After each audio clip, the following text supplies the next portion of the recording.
cracker. I just gotta disable those on my stream from now on. There's no way. I can't have a good intro to save my life. There's always gotta be one fucking asshole who presses the cracker button every single fucking time. You people have no sense of comedic timing. Jerry? Oh my god. Hi everybody, welcome to the stream. We're going to be doing ourselves a two for tonight. Starting off, we're going to be having the illustrious Mr. Austin join us for a beautiful analysis video that we're also be uploading to YouTube at a later date for FF7 Rebirth. The Summer Games Fest trailer had come out. Austin, how you doing? I am doing good. How are you? I'm good. Good to hear. All right, so I wouldn't say this came out of nowhere. Originally, they were doing a 7-day kind of thing where they were releasing relatively cryptic information that was also not a whole lot. And people were correct in their assumptions that on the 7th day, they were going to drop some major news that apparently came in the form of a trailer. So I figured let's go ahead and just rewatch the trailer in full to remind everybody what it's like, and then we will go through it piece by piece because there's a lot to actually fucking go through. Right. We're still here at the scene of this terrible disaster, caused by a massive tornado which swept through sectors 0, 1, and 2. Amidst the wreckage of the expressway, search and rescue operations are already in progress. What a fucking scene to open on. Jesus. All the homies is dead. Wow. Just look at it all. It's so green. Even after everything we've done to it, it's still going strong.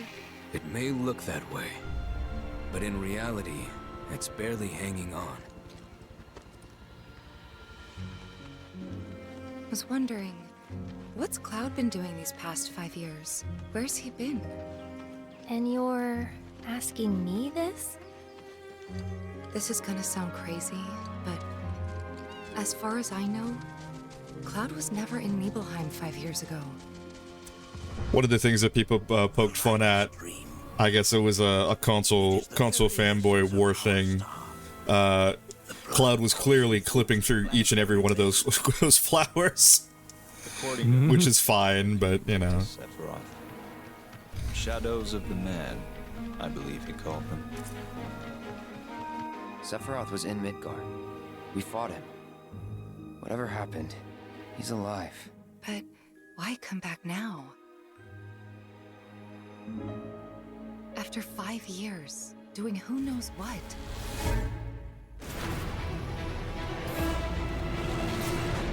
Well now, think we woke it up.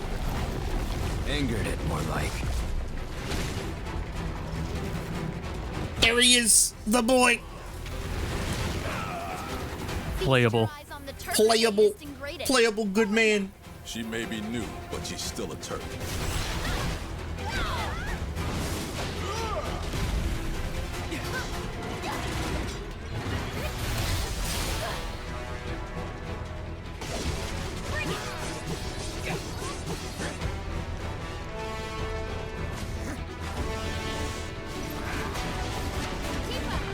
Combos are looking great.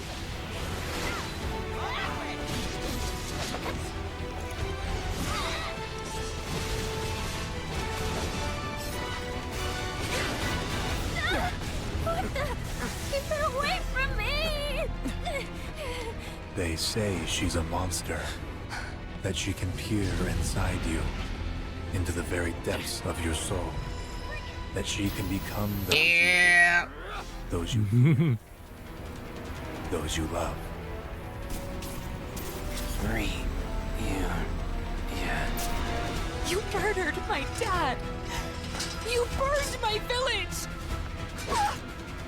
You know that I killed her. So, who is she? Wow! I mean, we were right. There are other people that were right and got it and got what they were trying to do with remake, and it all clicks here. Yep. You know, and it starts off literally in the first couple of seconds here. What we're seeing here specifically is the aftermath of what actually happened at the end of the first part of remake, but it's not actually in our timeline, as it were. It is in a completely alternate timeline, removed from the one that we're going to be playing through, I think, most of in Remake. I'm sure there's going to be ways to dip in and out of it, for sure. But one of the clear reasons that I can see this is, one, the party is still hanging around the expressway. Two, Cloud is nowhere to be seen. So that means Cloud is still somewhere out there with Zack. Yeah. And then on top of that... Go ahead. Oh, yeah, with in Zack walking back, this is what is there at the end. Yeah. And on top of that, there's specifically the scene in Intergrade where it was a little confusing at first because I didn't necessarily know what the framing of it was, where Zack rolls up to the church. He's like sitting outside of it trying to figure out what he can say to people. Like he's trying to like hype himself up to go see Aerith. And then for one reason or another, he walked in the church and it's a really depressing scene. People around are crying everywhere. Everyone's not having a good time. And originally I thought this was because it took place pretty much right after the Sector 7 plate drop. But this actually makes a lot more sense because this affected not one, not two, but three entirely different sectors of Midgar. So the amount of damage that was on display just from the ghost alone in this timeline is utterly insane. So it would make a lot more sense for people in Sector 5 to be kind of like not having a good time or dealing with a lot of the depressing bullshit happening off of this weird event out of nowhere. So and this is what Zack comes back to. Right, and I'm wondering if what Zack comes back to in his timeline is that literally Aerith's funeral. Like, if he walks up and he's seeing Aerith's body sitting there in the church, and that's why people are crying, which would be fucking wild. So it's we'll talk about this here since this is left where it is and doesn't come back. The other thing is if there's anything that is like playable in terms of Midgar. Well, we know who's still in Midgar that could be playable. Jesse and Wedge. Yeah, absolutely. There's still people in Avalanche that are confirmed to be alive, and I think the strange thing here, we also don't exactly know how Aerith got wound up in Avalanche's business. We do know that Tifa was always going to be going with everybody no matter what. And we have to remind ourselves that technically Cloud showing up was also like a huge misnomer in the plan as well, because in the original game, Tifa had just kind of rolled up on him in the train station, and he was just recently coming out of his like a weird coma. And like not but 5 minutes after he's like speaking like gibberish, he suddenly like pops up and says, "Oh, by the way, I'm a mercenary. I can help you if you pay me enough money." And she's like, "All right, sure, come along with me." If Cloud is nowhere to be seen, and she probably considers Cloud dead still at this point. It, of course, I think that what makes sense here would be like Aerith still has a tie to the plan. It still kind of knows what's going on and understands that like on this timeline, it's required for her to do this to make sure that like all the pieces need to fall into place. So she must have found a way to get in contact with Avalanche and be like, "All right, I want to go ahead and join you guys." So. Right. A third timeline? No, right now there's only two confirmed timelines that we can think of. There is the remake timeline, which is essentially the basically a redux of the original timeline, essentially. Think of it like it's just going through the paces. And then there's this timeline, which is the one that's being altered, I think, far more. And this one seems to be the more alternative timeline because, one, Zack's alive. Two, Cloud is also alive. And we may actually see Cloud clowning around in a different state later on in the trailer. As it looks like it's one of the worst kept secrets. I think everybody has pretty much confirmed that it sounds and looks like Cloud when we see him. But yeah, let's move on a little further into the trailer here. So this is opening up towards the section right after the Midgar Expressway. I'm gonna show Wolfen where to put like the pictures here, but this essentially is almost exactly like the tiny little I guess like a clearing, like a tube essentially that they walk out directly out of from the back of the Midgar Expressway towards Midgar actually opening up. Really? Are you sure? Because they've already in Intergrade, or even in Intergrade, they're already at Calm. Yeah, but I'm wondering if it's like, because this either is directly after the Midgar Zolom. Yeah, I think this is after the Mithril mine. because if you Mithril look at the mine. background setup. The other thing though is the castle like brick structure behind them as well. Okay, so here specifically is what I'm getting. This might be towards Nibelheim, with the snow-capped mountains and stuff like that. Yeah. So you might be right there. But I'm thinking, like, let's go back here. Okay, I don't know what town this would be outside of the Mithril Mines, because you have Chocobo Build that you would encounter, which we do see the Chocobo place for beforehand. Yeah, there's not really much outside of there. The thing with it is, as we're gonna talk about, the game is 2 discs. That means this game is 200 gigabytes. Yeah, it's very expansive, and we didn't think they were gonna be mad enough to do it, but it really seems like they decided with FF16 they were gonna make that much more like a open linear game, I think is what they call it now, something like more akin to God of War.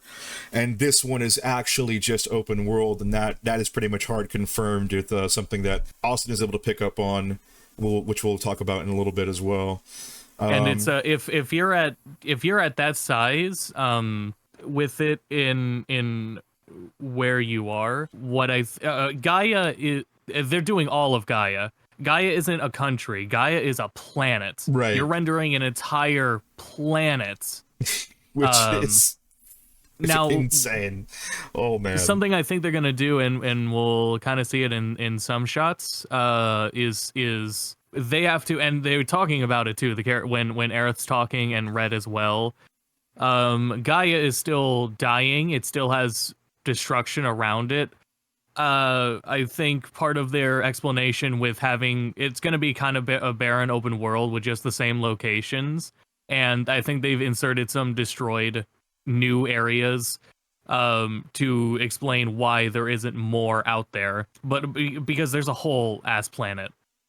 You can't put towns everywhere, but you can in the context of the game. It totally makes sense. It made sense in the original. The planet's dying. There are destroyed structures all over. Midgar, Shinra's already done a lot of that damage already around it. We can already see it here too. Yeah, exactly. Also, another thing, if you don't have the Japanese trailer up, I don't. Because the Japanese trailer might be worth looking at, because the gameplay segments where they're moving around have some differences. Really? Okay.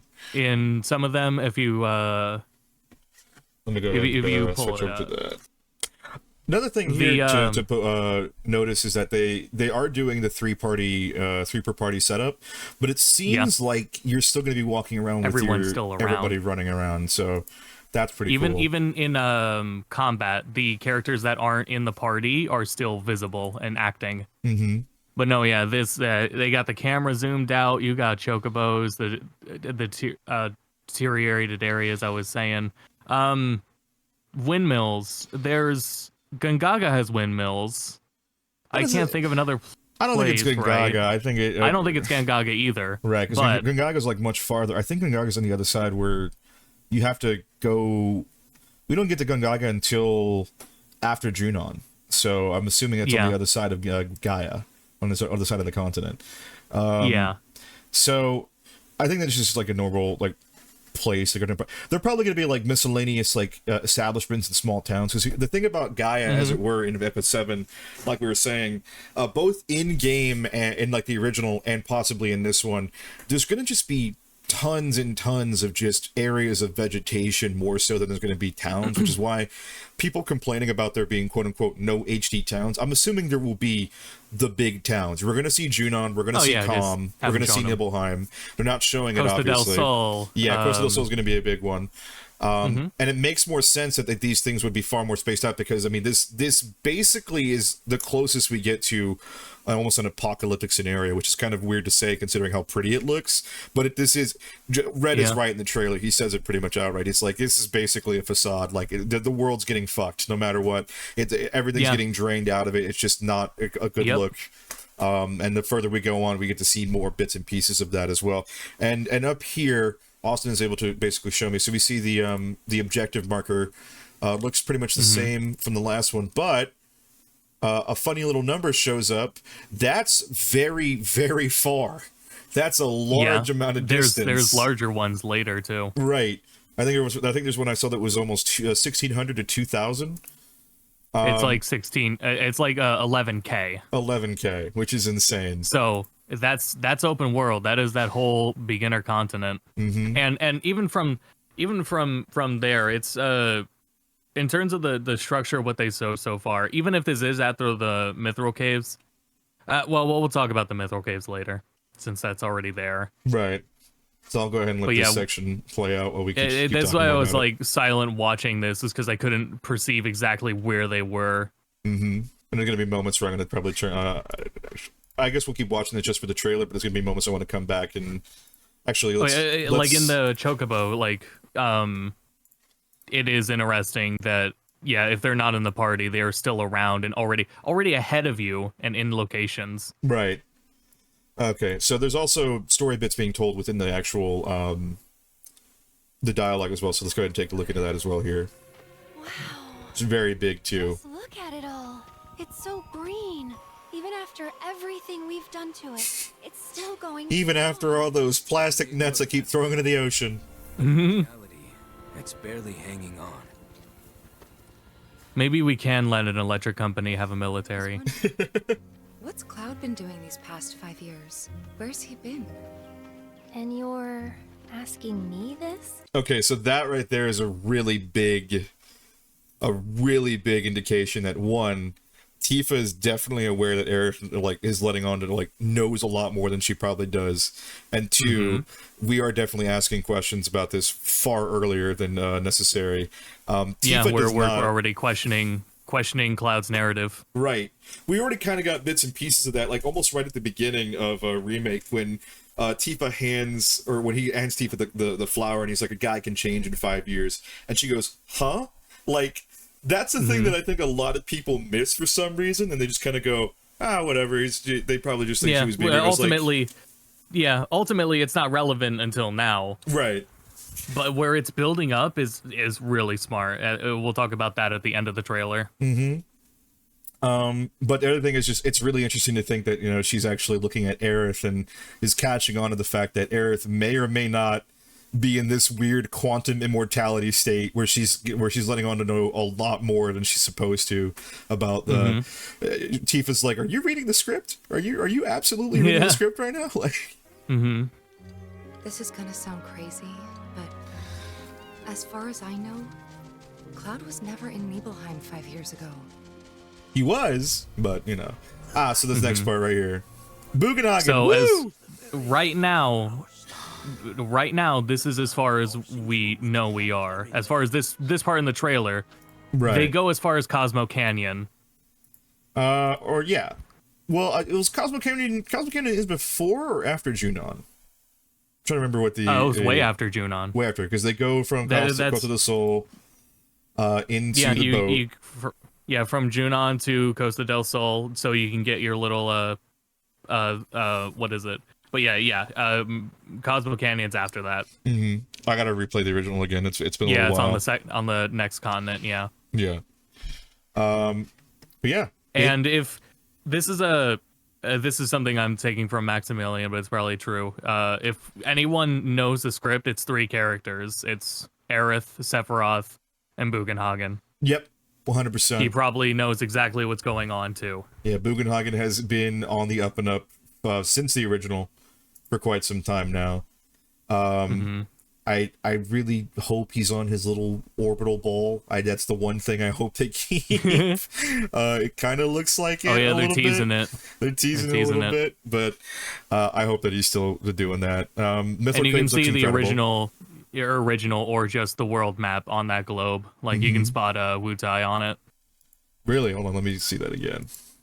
Yep, the little archipelago that Wutai's on. Oh yeah.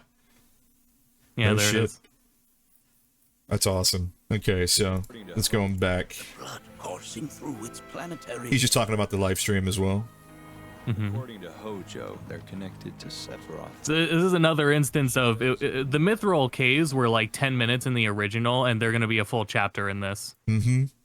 A full chapter with a much more involved boss fight. I actually. Do you fight Elena in the caves? I thought you just kind of blab. No, you don't fight the Turks in the caves. Right. So they kind of just blab their mouths and run away. Exactly. But it looks like here we're going to be actually encountering them in a later part of the trailer. Also here, I got a little confused at first because obviously when you're just watching a trailer for the first time, I'm like, Shadows of the Man, are they talking about those weird time ghosts? But no, they're absolutely talking about the reunion guys when they say that. So yeah, again, the ghosts are gone. They're never relevant again. So it sounds like Rufus is talking to somebody about what Hojo was talking about, which was the Shadows of the Man. So he's talking about how all of the reunion guys are essentially just puppets for Sephiroth to kind of casually go in and out of while he's recovering in the northern crater. Yep, the failed clones. The Genesis is technically a clone as well, so that is Genesis Super Boss may be a thing. This seems to be much closer to Nibelheim for sure, right here. And then this is or the Mount Coral reactor. Oh yeah, because Mount Coral does look really brown. Like Mount Coral is super brown with all the just destruction and devastation going on, like the coal mining place blowing up. Yep, that's gonna.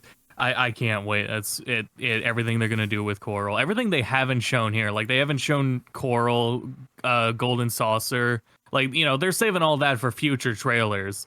But already at the distance of Cosmo Canyon, there are so many places that they have material to show for eventually. Yeah, absolutely. It is weird that like we haven't seen even an inkling of like the Golden Saucer, because even with Mount Coral being like in the way, we could see like if like at some point we should be able to see the Golden Saucer just kind of chilling somewhere above here, because we go to Mount Coral to take the train all the way to, or the Sky Train all the way to Golden Saucer. So if this is around that area behind them, that might be the case.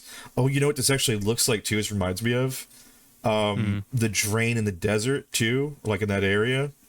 Yeah, a little bit. That might be the same one leading up to there.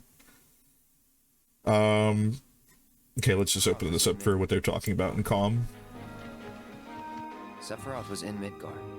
We fought him. Whatever happened, he's alive. But why come back now? After 5 years, doing who knows what?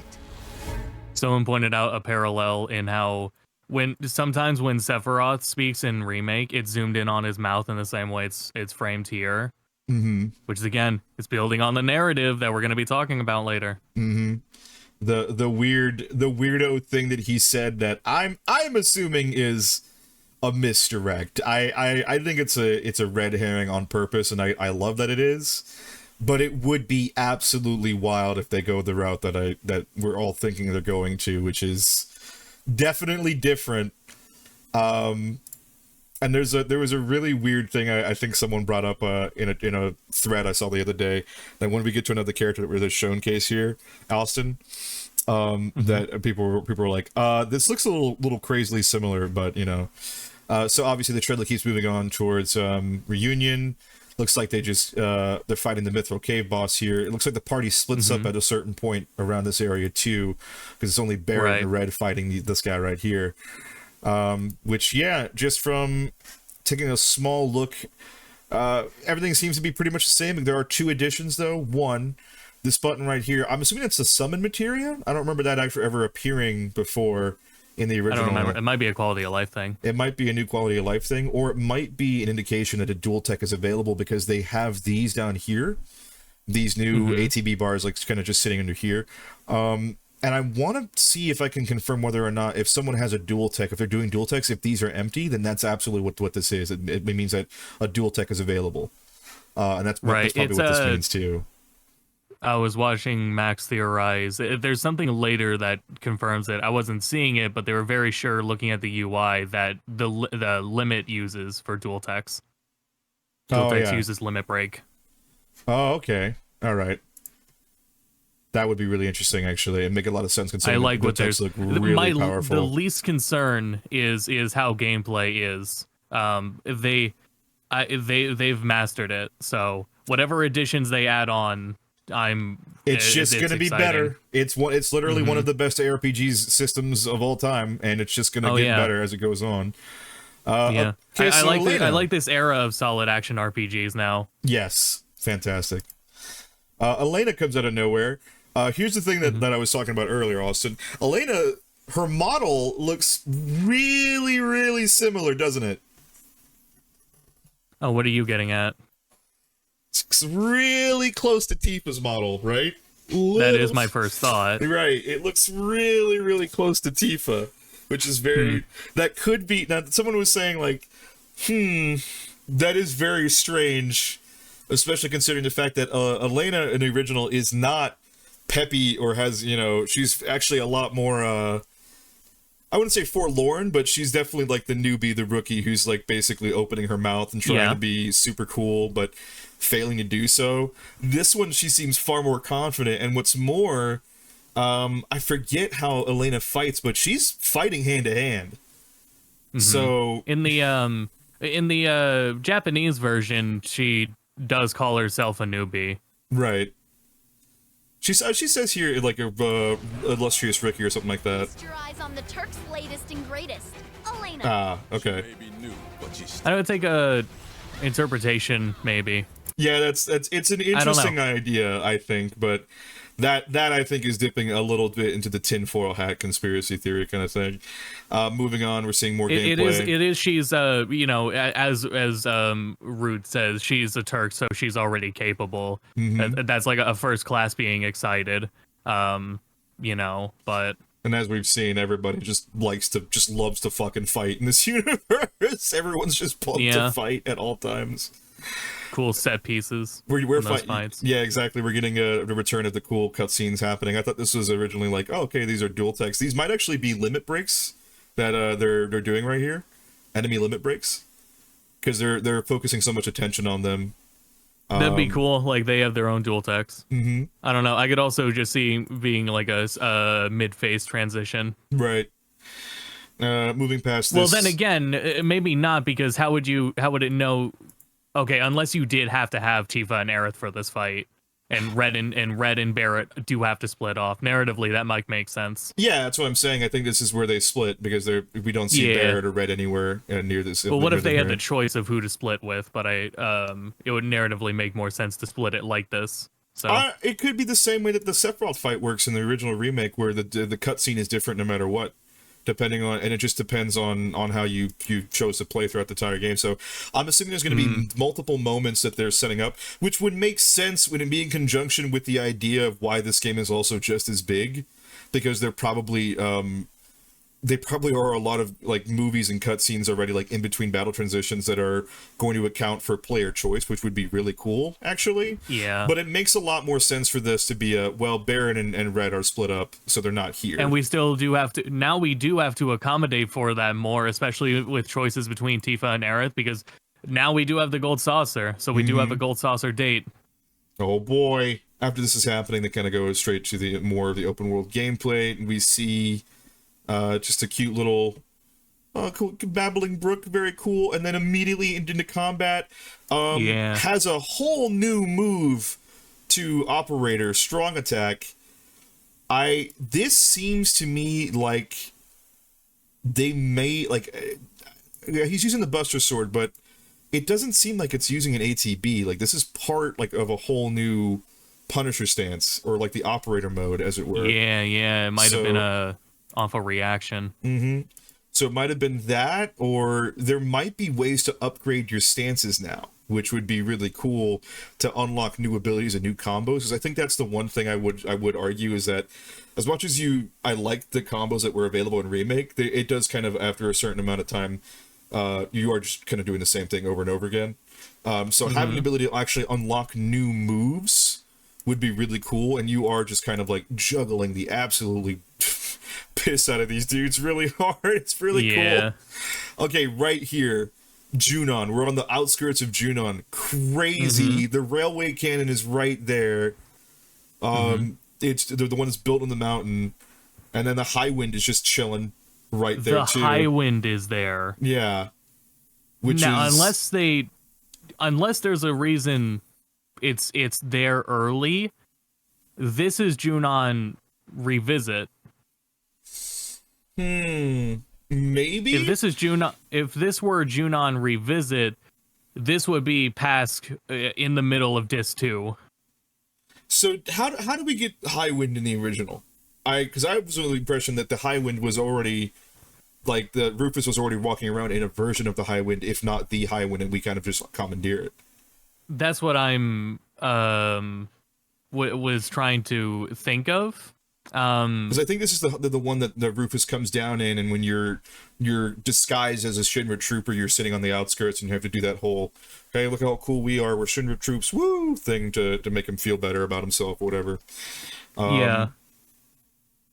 Also, just from the looks here, specifically kind of just focusing on in this one section right here, I'm trying to figure out, because either we go further down and the small town that's underneath Junon is right there. Yeah, it's still not, it's not even in view yet. Yeah, it's not in view yet, so I'm assuming we kind of go right underneath through here, through this little passageway into that area. And then we're going to fight that one crazy sea monster, hopefully. That fight is going to be sick as hell. We already kind of have a precedent set up for something like that in a later part of the trailer as well.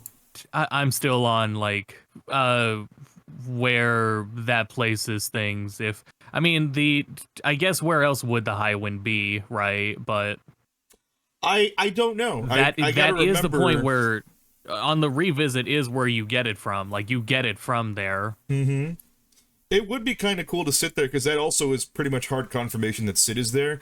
But I'm thinking, so technically there's going to be two quote-unquote new playable characters that are going to be introduced to the party in the form of Yuffie and Red.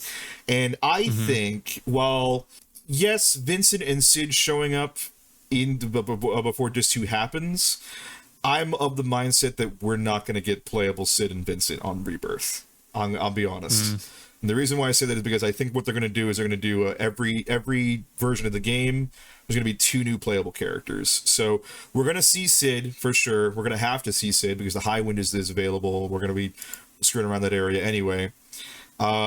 Vincent, with all the rewrites happening right now and with how important Hojo and Sephiroth are right now, Vincent's character is going to be way more important in the long run as basically everybody's granddaddy, kind of. Like, and that also means Lucrezia is going to be needing to be involved as well. So that's a whole nother can of worms that we kind of have to focus on as well. Vince has become a whole new part of it, which means we may not be focusing on that in Rebirth. We may actually have the final bit, whatever the third game's going to be called, focusing almost entirely on Vincent and his relationship with Shinra.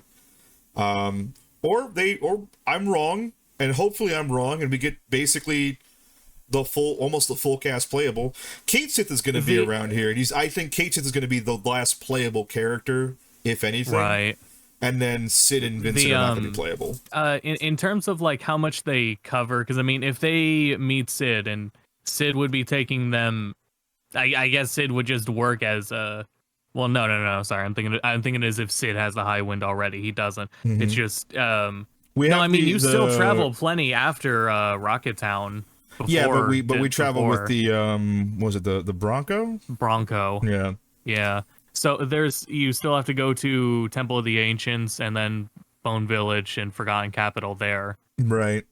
I think it's just right now it's just because we don't like this the world already looks incredibly expansive, and the closest we know we're going to be going to is Cosmo Canyon, which would be a really weird ending point. I think Temple of the Ancients is probably either Temple of the Ancients or right when the quote-unquote Aerith death is supposed to happen would probably be the best place to end everything here into the third section, but I don't know. I also think it would either be at Aerith's death at that far in, or up to losing Cloud, and then because at that point you've. So you agree with Maximilian's Northern Crater theory, then? If they've already done all that work, at that point for the third disc, they wouldn't be making nearly as much new for it, considering all of Gaia that they've already rendered, and I'm also leaning heavily on how it's 200 gigabytes. Right. If they've already rendered out and know what everywhere looks like, at that point, because at that point of, like, where you lose Cloud, a lot of the game from that point is backtracking to locations that have already been done. Yeah, it's picking up the W materia, getting breaking free of Midgar, or not breaking free of, I think we're doing Junon, where they get taken to Junon, and then we have to fight the weapons. Yeah. So there's a lot they can still do, yeah, but I'm like, Northern Crater sounds like a lot. That sounds like a ton for just the second game, you know? Right. And then what does it... Well, that's the other thing is, what does it leave for the third game? It might leave room for... At the third game, it would make sense for a reset as to why you don't have any equipment again. It would... They can canonize the underwater segments. Yeah, and it would narratively... The diamond fight that happens underneath the water, like a canon fight now. Yeah, it would narratively be a stronger starting point, trying to find Cloud and everything that happens. And then the third disc would be able to fly. That's where you would have the high wind is for the third game. Mm-hmm. And then also, yeah, underwater for the third game. I do wonder, we do have obviously confirmation of the chocobos. There's got to be the buggy. The buggy's probably got to be around here somewhere, and it'd be really cool to see the buggy. I can at least confirm there's going to be the buggy or something like that. If we have access to the Bronco, that'd be... I mean, it's just... Mm-hmm. The problem with what we're seeing so far is that now they are basically confirming, okay, so if they remove elements, that's bad. It was a situation where it was like, okay, they obviously can't go open world. That would be way too crazy, right? Right. And now that they are basically showing us that is 100% the case, that means we have a boat in the form of the Bronco, we have the buggy, we have chocobos, and that means we can go back and forth between the continents, which means that Northern Crater could totally be a possibility, but I think how do we access Northern Crater? Like, do we not have the high wind either at that time, or what is it? The Northern Crater by the no, actually let's visit this back at the end. Okay. That will make more sense. Sure. It will make more sense when we talk about the end. Sure. All right. Let's get it popping again. Let's move on to this next part.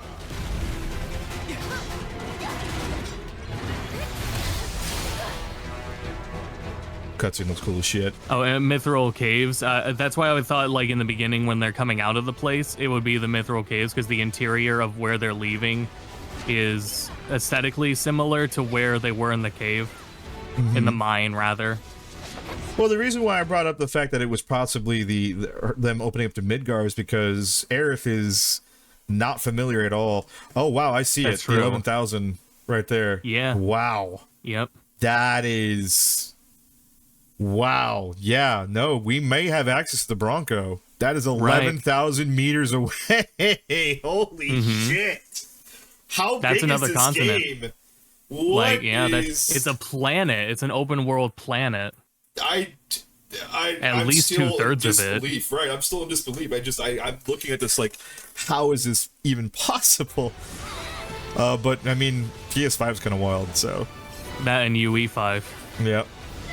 Oh, and like this has to be UE5. It does make sense because UE5's freaking environmental art is so easy to mess with now, and I'm sure Square Enix absolutely has ready-baked assets it could just throw in there and be like, nah, we just made Midgar in like 2 seconds flat, thanks to UE5. Right. Which would hopefully mean that like we get 3 by at least 2026, I would hope. Yeah, definitely. So is she running away because she thinks it might be Nero? No, she's running away because this is the boat and she gets seasick. Oh, right. So this is exactly what she did in the original. Okay. Because she snuck on, and she gets sick. So they say she's a monster, that she can peer. She says something kind of different in the original trailer, or in Japanese rather. But that's hard to interpret because these are lines not taken for the trailer. They're lines from cutscenes, so we don't know the full context. Yeah. Anyway, like in Japanese, Sephiroth at the end like literally name drops Tifa. As opposed to just kind of, we have to assume he's talking about her in the English version. I wanted you to go back to the fights we were looking at outside in Japanese. Okay, sure. Let me do that.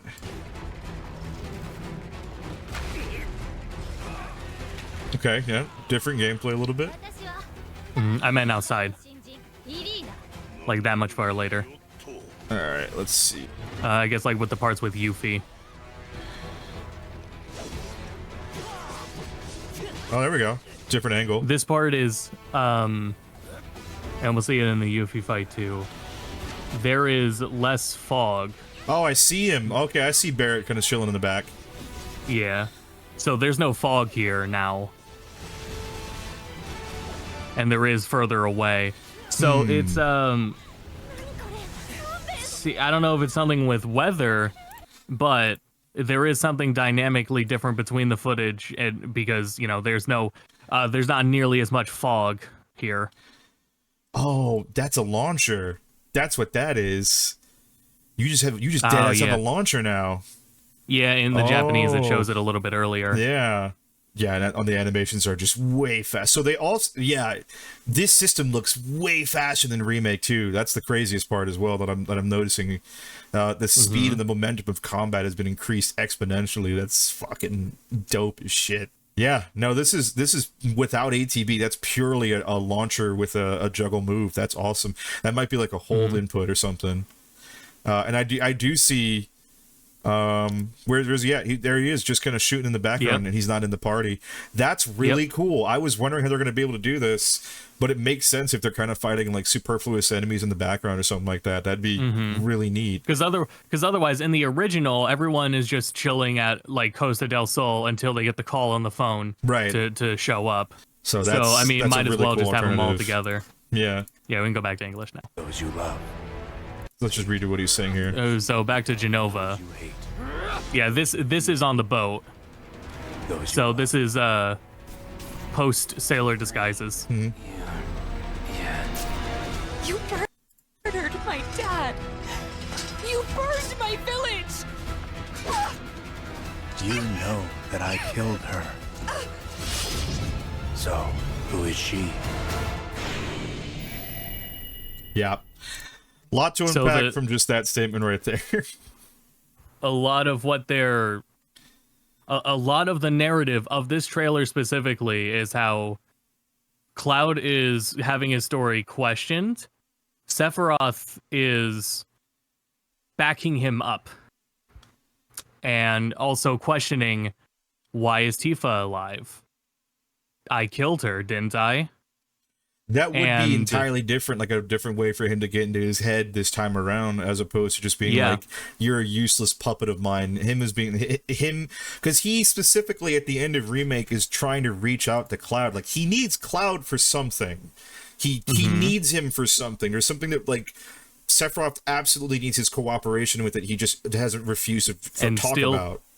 And still, this is what it's showing, is what he still needs Cloud to hand in the black materia. Right. So what he's convincing Cloud, not only is what his false narrative is the correct one, but that Tifa is lying and that he can't trust Tifa. That's why he was talking about Genova in the transformation, or not Genova. During that fight, Sephiroth is talking about illusions. Right. In the Japanese subtitles, it directly says like it can shapeshift. So he's trying to convince. He's trying to convince that Tifa is not actually Tifa, right? And then because he already killed Tifa. Oh wow! So that's an entirely different way for Sephiroth to go about it. To be like, no, help me fight Genova would be crazy, right? Would be a at least way what's to go going about on, it. right? Yeah, and that's when you start to like unpack the story and address like some things that wouldn't make sense, blowing them up, like how in the original in the very original game, it's kind of weird how Aerith just runs by and doesn't get anyone out of Sector 7 and just kind of leaves everyone as the play blows up. And in Remake, she doesn't do that because why would she? She would definitely try to save everyone. Yeah. Here, it's trying to give a really strong narrative as to why Cloud needs to hand Sephiroth the black materia. And he's directly saying, I killed Tifa, so who's that? Right. Which is definitely a red herring. That's trying to misdirect us, and it's definitely Sephiroth trying to be a dickhead.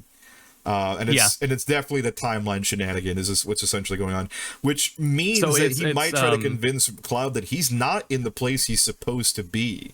And then he's like, I can fix this. I can send you back to where you need to go, to where Tifa's alive, the real Tifa, but you need to trust me by giving me the black materia. Yeah, and that, because that's so, this whole trailer's narrative structure is around that and how Cloud is being misdirected, and the end result of that is so he gets the black materia. If they're addressing that fully, it would be weird that the end goal of giving Sephiroth the black materia in the Northern Crater wouldn't be in the game. Right. The whole character arc for Cloud in this game in particular is him delivering the black materia, or getting fooled into delivering it. Well, we're also kind of seeing that he might lean in more towards becoming a puppet of the reunion as well, because what I was saying here, turning the sound back on, that's just Cloud. That's just Cloud underneath it. This guy or sick man. You can see it from just the hair right here. You can hear his voice. This might just be. People are saying it's either in Zack's timeline, Cloud doesn't really wake up. So he just kind of experiences the Mako poisoning sickness that like everyone else is going through. All the other clones are, and he may or may not be part of the reunion shadow people. Or he at this point where he convinces Cloud that like, hey, I'm the only one who could fix you. Cloud hands off the black materia to Sephiroth, and then just basically turns him into this. And now that means the stakes are even higher for getting fucking Cloud back, because that really does turn him into. That just makes it so Sephiroth can use him as an entity to switch between, which is wild to think about. But yeah, it's. But yeah, like I was saying, in terms of like how far this game goes, it has to go up to the Northern Crater. It has to go up to Sephiroth, physically, actual Sephiroth being handed the materia. So that means that part 3, they're gonna canonize the underwater segments. They're gonna make the weapon fights way bigger than normal. The weapons are going to be a huge part of the narrative now, as opposed to just kind of like, I mean, they're already big in the original, but aside from like what, Diamond, you the other two Diamond you don't have to fight. And Ultimate, right? I think you only fight Diamond because Ruby and Emerald are the side ones. Is it Ultimate or Diamond that's walking towards Midgar? Walking towards Junon. Junon, right? Well, there's someone walking towards Midgar as well. One of the weapons goes towards Midgar. So it's Diamond going towards Junon. More. I think Ultimate, and the one in Medeal Midgar flies off. Yeah, Medeal flies off in a desert. That's Ruby, and then there's who's underneath the water. I think Emerald's underwater. So Emerald underwater, Ruby in the desert. Ultimate is walking towards Midgar. No, or we scared Diamond off and he goes towards Midgar because he's the weapons are trying to basically remove Shinra's influence, essentially. Yeah. I'm trying to remember who. And then the other thing about part 3 is it lets them have more of the interpretation, and at that point they can do new stuff to wrap everything up between whatever they're doing with these timelines. Right. Like if there's anything to insert the new stuff, it can go into part 3, because part 3 from the original isn't leaving as much left to fill everything. So part 2 may kind of function and move a lot more similarly to part like the original in a lot of ways, and then what you're saying is part 3 is probably the one where they're going to go complete ape shit and it's going to be almost completely different. Right. Yeah. Okay. I'd agree with that. And I mean, it could even happen the same where in part 2, just like part 1, mostly everything is the same until around the end. Yeah. That's what I'm thinking. Well, I mean, I guess it would depend where Cloud is, because if Zack knew Cloud was out there, he would be gone, but he's probably gonna do something in Midgar. I think the thing that's still confusing is that with all this that we know about it, is the alternate timeline bit, right? It's still what exactly, like, and that's what they even say in the original trailer, Rebirth reveal trailer, is what the hell is Sephiroth's endgame? So it's definitely different in some ways from the original, where all he wanted to do was call Meteor down and just sort of remove the existence on planet Earth, and sort of replace it and supplant it with Genova cells and stuff like that to take it over. Sephiroth's going for something crazier this time around, and it involves having to go through multiple timelines and dimensions, and it also involves Cloud. That's the other thing, too. Cloud, who, from the books we know, Aerith essentially, in the live stream, turns around and reveals to Jesse and everybody, Biggs and Wedge, who are all sitting in the live stream with them, like, unfortunately, Sephiroth and Genova's influence is going to be stuck here because no matter what, Cloud has this awful PTSD of Sephiroth, and he is physically keeping the memory of Sephiroth alive so that, like, Gaia is always fucked. And as long as Cloud is alive, Gaia is always doomed to being experiencing the same thing. Sephiroth can just come back through another means, and then Genova influence can come through another means. So, knowing that, that's why it kind of makes me go back and forth between like my original idea, which was Sephiroth knows about the timelines. He's also read the script, and he's trying to vie for some kind of quantum immortality or more. Like the idea is a lot grander than simply I want to just control Earth. I think it's more so I want to rewrite reality as a whole. I want to be able to do that, and I think I can, using the power of the live stream, do that. Yep. If we're delving into timeline, that's a element to be taken control of. And what could be happening is, because he's created like this weird junction in the timelines, that what might need to occur is there needs to be like a recorrection. So there's going to be a moment in which between 2 and 3, Zack's going to need to sacrifice himself to make sure that Cloud stays around. And I think they're going to give us fake outs and be like, yeah, Tifa's actually dead, but no, we got to bring her back and then make sure that Aerith dies. I think that's how it's going to have to go down. It's all I know is that it'll emotionally hurt. Yep. It's gonna suck, and once again, I think there will have to be something permanent to some degree, because that is kind of the theme of FF7 in general. Because you know what this might come down to is, that's what I'm saying. It's like it might be a situation where they're gonna turn around and be like, this entire concept in my head, this whole remake concept might be, how far would you go to save Aerith, right? And the whole idea might be, you just need to let bygones be bygones and let go of things. You need to let go of the idea of Sephiroth. You can't just consistently, because like no matter what, if you look at all the media that like is written after the fact, Cloud is consistently suffering. He is always blaming himself for every single thing after the fact. He doesn't get better.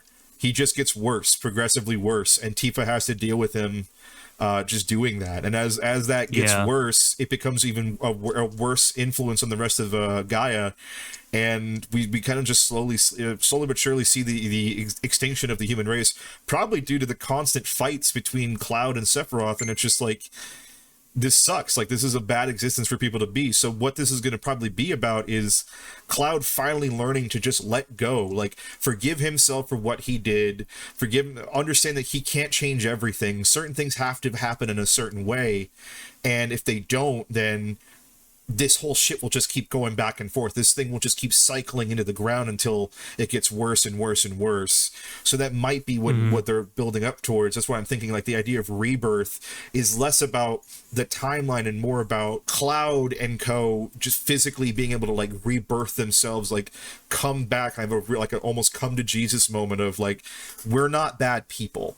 We've done bad things, but it doesn't define who we are. And because of that, like, we can't keep holding on to threads of the past and making ourselves feel worse about things that are entirely out of our control.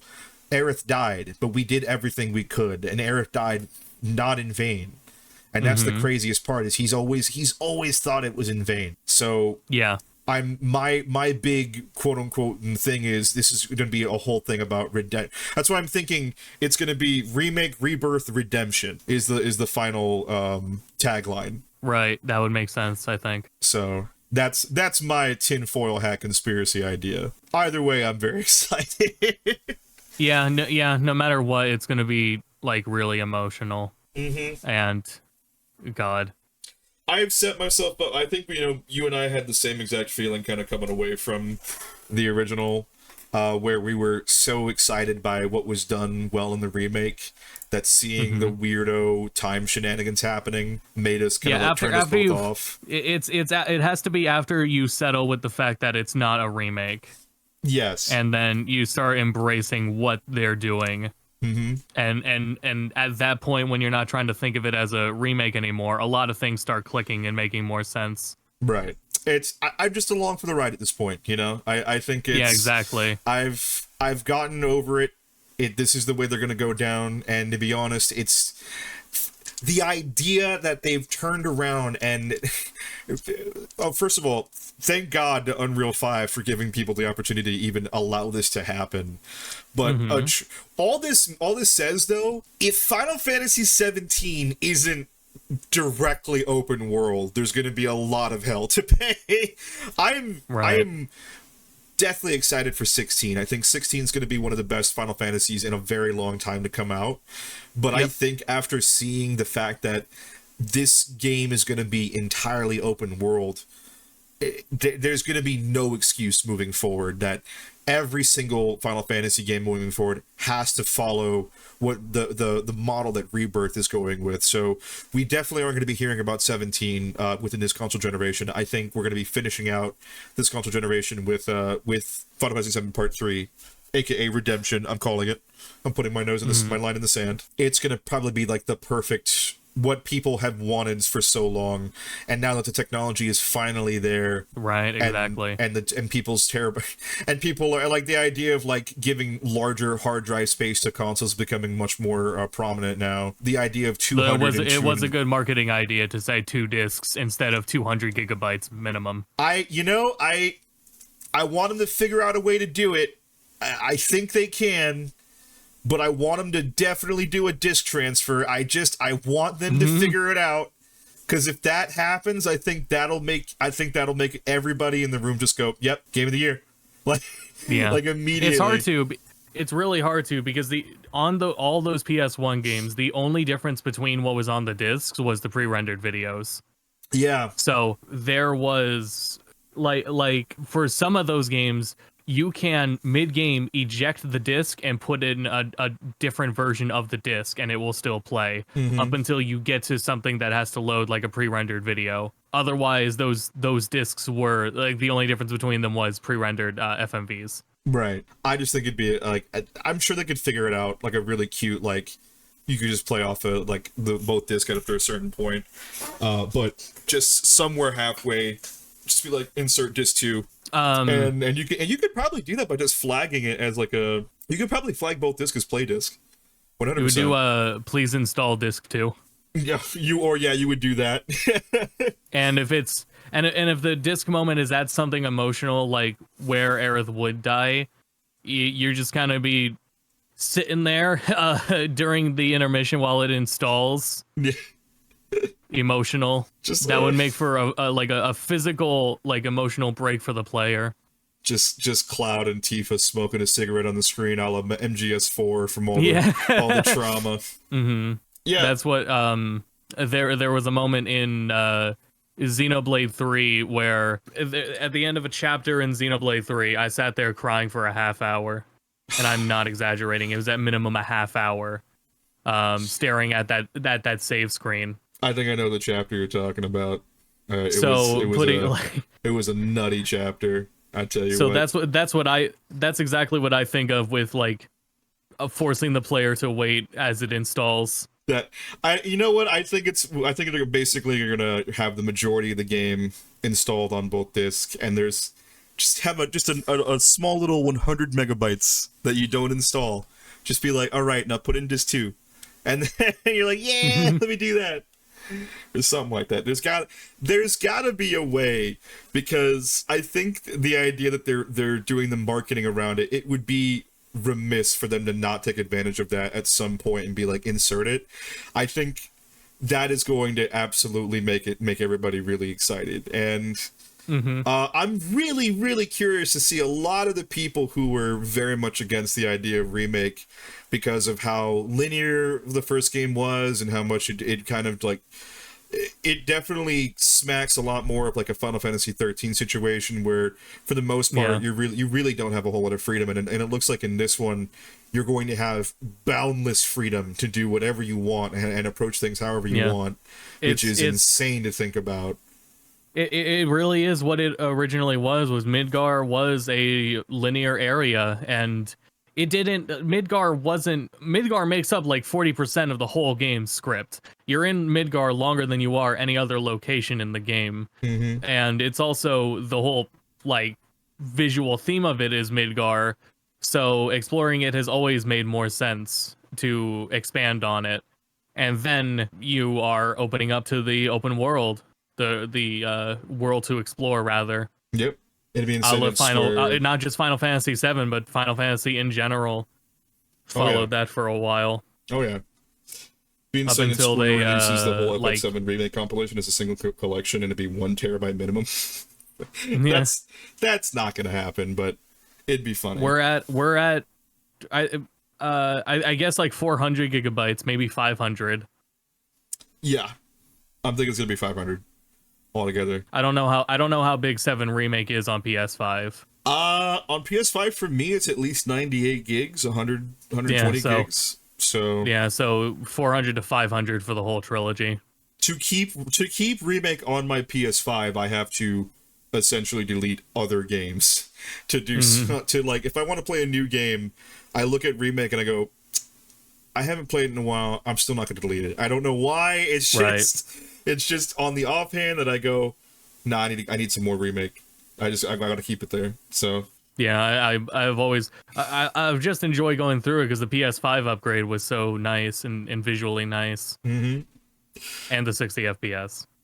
Okay, so I'm thinking Gamescom, nothing. We're not going to hear a peep.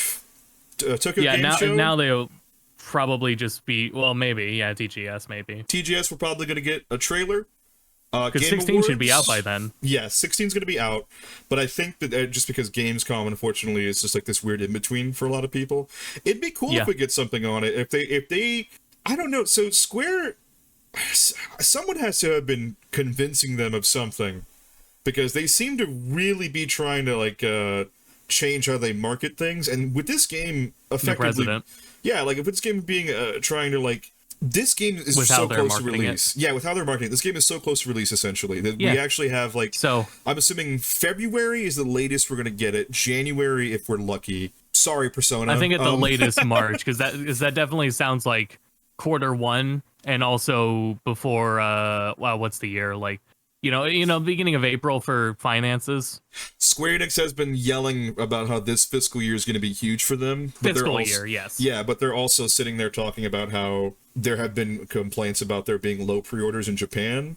Even though FF16 is still technically on the top of the Amazon JP pre-order list, I think that's just because people are going to go digital in Japan, if anything. And if anything, 16 is going to be way more successful in the Western regions than it is in Japan. Mainly because 16 feels much more like a Western take on the game, and Remake, I think, is going to be the one that's going to win everybody back, especially considering now that it's essentially hard confirmed. I mean, we'll wait. If they say it's still sections, that'll be insane that they have an 11,000 meter area. Right. But, like, I 100%, like, we're even seeing it. It's like, it's not a glitch. We're seeing it in the gameplay move. No, this is Xenoblade type open world. Yeah.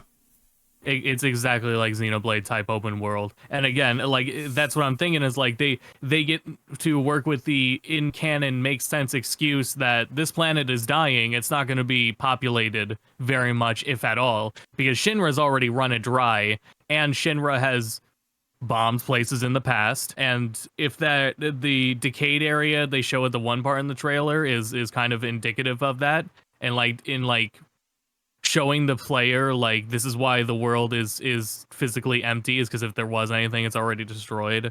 Some of that was already in the base game, though. It was the one, there was one optional area, and you run into the Turks there, but I don't remember what it was called. It was I know the area because you pick up you fight a rhino dude at it, and you pick up the materia there. It's one of the summon materials there. There was a summon there. It feels like... Yeah. Yeah.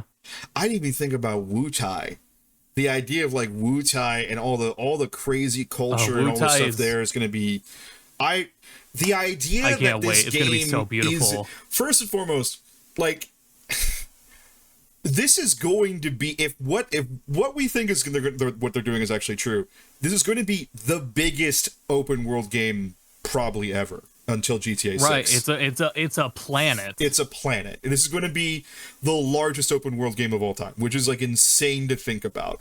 And with the 11,000 meters away, like, I have not seen a game do that. I've seen the kilometer thing, right?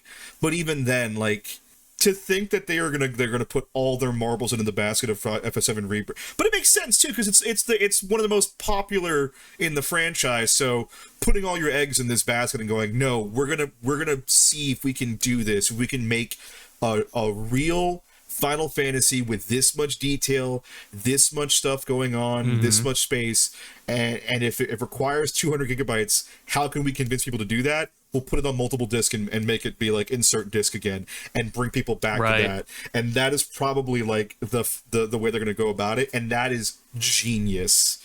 That is absolutely genius, because I know that I sit there and I look at 150, like I looked at like Jedi Fallen Order or whatever the latest one was and got, oh god, 150 gigs, that's so awful.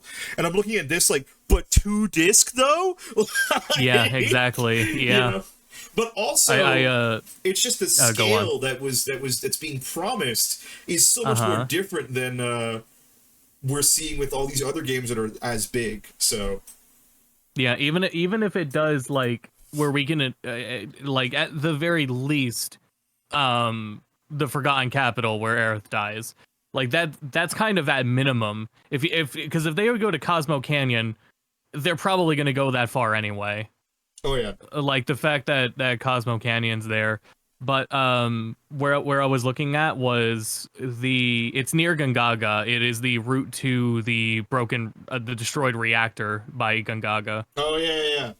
That's where so I mean, the W material is at as well. Deathblow is there in Titan.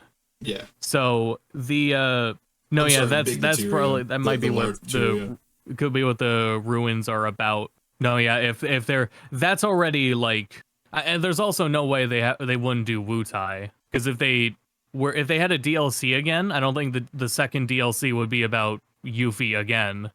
I mean, that's a whole nother aspect of it too, is we're forgetting, like, we're trying to like big brain all this other shit happening. We're forgetting about the in-world problems where like Wu-Tai and Shinra are effectively at war with one another again, which was completely different from the original. So there's gonna have to be a section, maybe it would be weird for them to make it like a side thing, but like Avalanche is alive and well. They're a much bigger presence here, probably in both timelines as well. Zack may take up in his timeline the fight with Avalanche and go after Shinra to see what happened with Aerith, and he might hear about the timeline shenanigans happening and try to be like, I gotta go see Aerith. I gotta go figure this fucking shit out. Yeah, if he knows in any capacity that Aerith is out there, if Cloud is out there, he's gone. He's going. Right. I could easily see him at that point. Well, that's the thing, is the Turks are not in Midgar. The Turks won't. Well, in his timeline, the Turks might still be in Midgar, right? Yeah. So, because that's the first thing. That's the other thing is he would do is still work with the Turks, and at that point, it would depend on the Turks' trust of what's his face, the president. So, and I mean, now they have to deal with the repercussions of the Fallen Plate. Like they have to physically deal with those repercussions and what they tried to do and what they did, because they still killed people. They still attempted it. Yeah. So that still has to be an addressed plot point. So there's a lot more character arcs to still build with the Turks, with Zack. And as we were talking about with Barrett and like Mount Coral and everything with Dyne, that's going to be so like emotional, heartbreaking, emotional. That's miserable. That's why I think like that's exactly why they kept Barrett amped to 11 all throughout Remake, and probably still will here, because like in the original game, Barrett has a lot to face and he gets questioned, not just by Dyne and what's doing there, but later by Cait Sith, right? No, yeah, there's a lot to answer for. Right, so ending it off. What were you saying before? I'm sorry. I was thinking of the other locations like Costa del Sol, we said, and Gold Saucer, right? Coral, Nibelheim Revisit. You'll probably go by Vincent. Like, at the very least, if whether or not Vincent comes out, I think you'll be able to knock on his coffin at least. We're going to be able to see him. I think he's going to come at a later date. There's going to be something else that happens. I don't see Vincent being... I just don't see the full cast being playable on 2, but once again, like I said, the scope is... The scope is so... Is out of this world. So, like, I just don't understand. It's hard to gauge at this point. Yeah. It's a literal sky's the limit situation, so... It's hard to see, like, if they go as far as Northern Crater. The only other unique location left to model out would be Medial, and that whole continent, that small continent that Medial is on. That would be the only, like, on land location left. And then going back to Midgar for that one section too. But that would be part 3, so I don't know. Unknown on for Condor, since that was an intergrade, but they do have to go back there anyway. So. They do.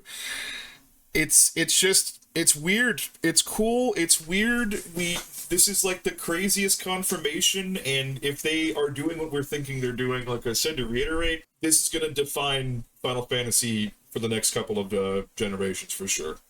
And it only makes sense because this was the final thing to do. It was trying to recreate the scale and the scope of the original Final Fantasy games within a modern day scale, and doing so without breaking the bank as well. And I think because that's what OG did back in the day. It innovated on the scale and scope of what RPGs are.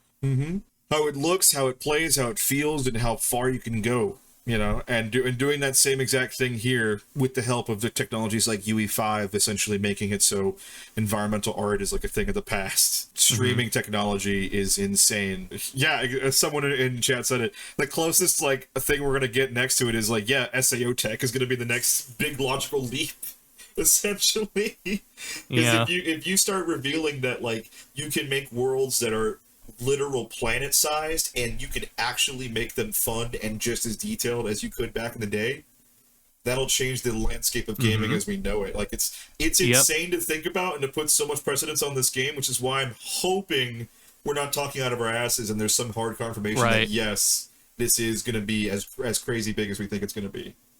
Because because it really wasn't on the table when we were first discussing it before Remake came out, because frankly it wasn't possible on that hardware and it wasn't possible with UE4. Right. And then UE5 came out of nowhere and said, hey, look at this cool thing that you can do now, and it's just look what you can do when SSDs are the standard. Insane. Absolutely insane how technology is advancing so fast. That's not even like, I know that the AI boom is scary. It's not even factoring that in as well. The idea of like using certain bits of AI to actually actively help with development as well. Like, there's a lot going on in the development space that is just like so exciting to see where games are going to be going, and I'm very excited to see if this game really pushes the envelope. But that'll remain to be seen for the most part. There's one last thing I still that's bugging me. I don't think it's anything, but go to the boat, and when it zooms out on Sephiroth, it looks like he's holding two things. Like, pause on the zoom out of him. Not that one. Oh. That's what he's holding. What a stone. Is it? Yeah. I don't know what it is, but I thought it was weird he was holding that. Well, what was he collecting on the ship? No, it might be. No, I think it's a piece of Genova. It might be. I think it's just a piece of Genova he's going to throw at you. Like, because that's what he does. He just rolls up a piece of Genova that's right. and just throws it at you. Yeah, he just chucks it at you. Yeah. So, he just deadass is like, here's my mom's leg. Woo! Yeah. It gives you gout as a debuff. It's awful. That's probably what he's holding up to himself right there. Yeah. It was either that or like a Cloud's like hand. Oh, yes. Yes. Since the dialogue even cutting into here is all the same from Sephiroth, it's the same line, and he's clearly talking directly to Cloud and looking right in his eyes. Yes. So yes. Especially if he's gonna try to convince Cloud, he's probably gonna do it when he has Cloud alone. Oh man. All right. Okay. So final thoughts on the name for the third game. I think Redemption makes a lot of sense. What about you? Are you on board with that? Redemption would be really solid. I feel like I've heard other ones. I can't remember off the top of my head. Redemption would make a lot of sense. I've heard other ones that like would be cool too. In terms of where things are right now and in the perspective of this trailer, I think Redemption makes a lot of sense. Yep. I'm thinking that's the closest thing, is Cloud is the big one between, I think, all the timelines. He's the connecting factor keeping Sephiroth in play. So learning to let go, learning to be a better person, learning to just, not hold all that hate and all that fucking sadness in, and just that's going to be the ultimate lesson to take away from this. I think that makes a lot more sense. I would have said Reunion, but they did that with Crisis Core. They did. I think Reunion would have made a lot. I think if they were to go through that renaming convention, Rebirth and then Reunion would have made a lot more sense for part 2. And then Rebirth for part 3 would have made a lot more sense. Because it would have been like, okay, the rebirth of a whole new world. But I think this one... So Remake is quite literally... I think the naming convention for Remake part 1 was there to just be like, okay, this is... quite literally what it is. It is a remake of the OG. A meta. I would consider it meta. Yeah, it's a meta remake of everything. And then part 2 is going to be a rebirth of the world itself. It's going to be a rebirth of all the things that, happen and like all these new story elements that are going to be happening. And then Redemption's going to be the last one where it's like, okay, we've established it's going to end on a really bad note. It's going to end on a fucking bummer in 2. So it's gonna part 2 is gonna be all about bringing it back. Meteor's not gonna touch Gaia this time. I think Meteor's just not gonna touch Gaia at all. I think Meteor's gonna be completely out of the question. It's gonna be a whole new threat, whole new existential quantum threat that we fight now. And I 100% think it's gonna be Hojo. I think Hojo and Sephiroth together. There's just something about Hojo who has just been like. Still on the sidelines, which is weird for him to be on the sidelines of everything now. Right. So... Because you do have to deal with him on that revisit to Midgar. Yeah, and that's where Vincent is going to be like a pretty paramount as well. I think that's going to be a canon fight for Vincent, is the fight on the top of the Midgar Tower. I would really like to see Vincent earlier, but it would make a lot of sense for Vincent not to be there until the third game. Yep. All right. Yeah, as of right now, Redemption Resolve touches on kind of the same theme of Redemption.